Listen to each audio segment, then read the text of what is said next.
जंगल में बारिश। जंगल में कई परिंदे रहते थे। उसी जंगल में एक मानू चिड़िया और सुस्त कौवी रहती थी। कालू कौवी बहुत ही काहिल थी। उसको आराम करने की आदत थी। वो मेहनत बिल्कुल भी नहीं करती थी और मानू चिड़िया बहुत मेहनती थी।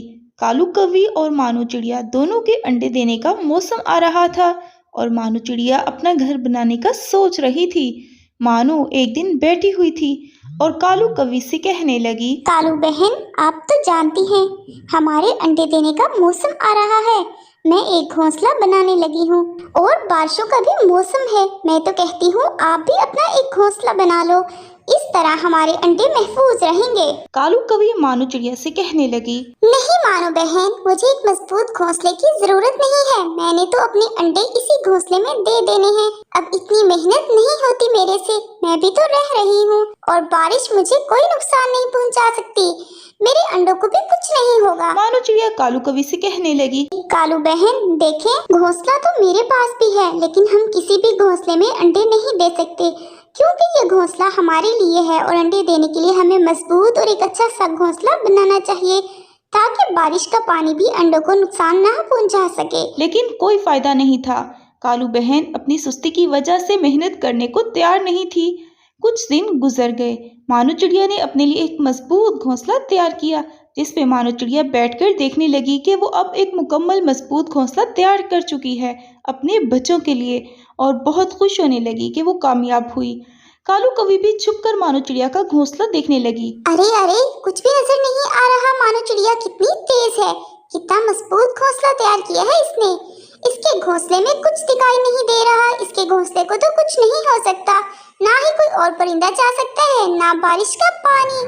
खैर मुझे क्या, मेरे लिए तो मेरा ही घोंसला काफी है। फिर कालू कौवी अपने घोंसले वापस आ जाती है। कुछ दिन बाद कालू कौवी अपने घोंसले में 2 अंडे देती है और मानू चिड़िया अपने घोंसले में 2 अंडे देती है और कुछ दिनों तक दोनों अपने घोंसले की हिफाजत करने लगती हैं।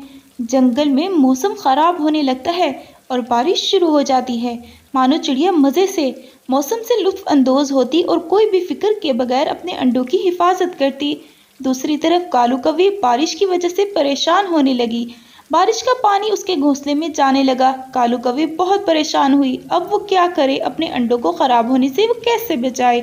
वो सोचने लगी। उसके जहन में एक ख्याल आया। वो मानू चिड़िया के पास गई, लेकिन वो मानू चिड़िया को बुला ही नहीं पाई क्योंकि मानू चिड़िया का घोंसला इतना मजबूत था, कोई अंदर नहीं जा सकता था और ना कोई आवाज़ मानू चिड़िया को सुनाई देती। मानू चिड़िया ने घोंसले के अंदर और छोटे छोटे सुराख करके अपने अंडे देने की जगह बनाई थी। कालू कौवी मायूस होकर वापस आ गई। उसने क्या देखा कि उसके अंडे पानी से गीले हो चुके हैं। अब वो अंडे खराब हो चुके थे। कालू कौवी खराब अंडे देखकर रोने लगी। मुझे मानू चिड़िया की बात मान लेनी चाहिए थी। मैंने ये क्या कर दिया, मेरे अंडे अब खराब हो चुके हैं। बारिश का मौसम कई दिन तक ऐसे ही रहा। कुछ दिन बाद मानू चिड़िया के बच्चे अंडे से बाहर निकल आए। मानू चिड़िया अपने बच्चों को देखकर बहुत खुश हुई। फिर उसने अपने बच्चे अपने घोंसले से बाहर निकाले। कालू कौवी ये देखकर बहुत अफसुर्दा हुई क्योंकि उसकी काहली से आज उसके बच्चे उसके साथ नहीं थे। कालू बहन, आपके बच्चे कहाँ हैं? कालू कौवी ने सब बताया मानू बहन को। मानो बहन, बारिश से खराब हो गए हैं। मैं मदद के लिए आई, लेकिन मेरी मदद की आवाज आप तक ना पहुंच सकी। मानू चिड़िया कालू बहन से कहने लगी। कालू बहन, मायूस मत हो, मेरे बच्चे आज से आपके भी बच्चे हैं। कालू कौवी फिर खुश हो गई और मानू चिड़िया के बच्चों का भी ख्याल रखने लगी। इस तरह दोनों मिलकर बच्चों की तरबियत करते और उनकी हिफाजत करते और फिर मिलकर रहने लगे और बारिश से लुत्फ अंदोज होने लगे, मुसरत भरी जिंदगी गुजारने लगे। अगर आपको हमारी कहानी अच्छी लगे तो हमें कमेंट पे ज़रूर बताएं। हमारे चैनल को सब्सक्राइब करें, वीडियो को लाइक करें और अपने फ्रेंड्स के साथ शेयर करें।